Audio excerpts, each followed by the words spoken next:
سیدنا عثمان غنی رضی اللہ تعالیٰ عنہ کا معاملہ دیکھیں، ہم نے سوچا کہ رمضان کی نمازیں پڑھ لی، روزے رکھ رہے، اب تو پاک صاف ہو گئے، اب تو گناہ کرتے رہیں، کیا ہے؟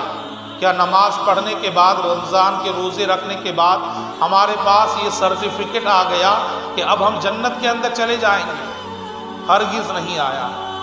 اللہ تبارک و تعالیٰ کی عطا پر معاملہ ہے، اللہ کے فضل پر معاملہ ہے۔ اللہ عطا کرے گا، اللہ فضل فرمائے گا تو یہ ٹوٹی پھوٹی نمازیں، روزے اللہ کی بارگاہ میں مقبول ہو جائیں گے۔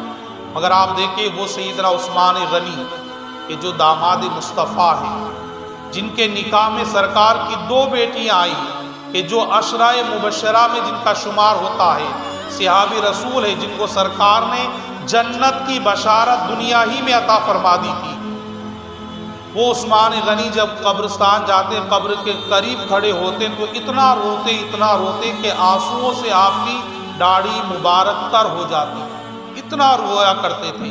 یہاں تک کہ آیا کہ حضرت عثمان غنی کے ان گالوں پر رونے کی وجہ سے نشان پڑ گئے تھے، اتنا روتے تھے آخرت کے خوف کو دیکھ کر۔ قبر کے قریب کھڑے ہو کر رو رہے تھے۔ کسی نے معلوم کیا عثمان کیوں روتے ہو؟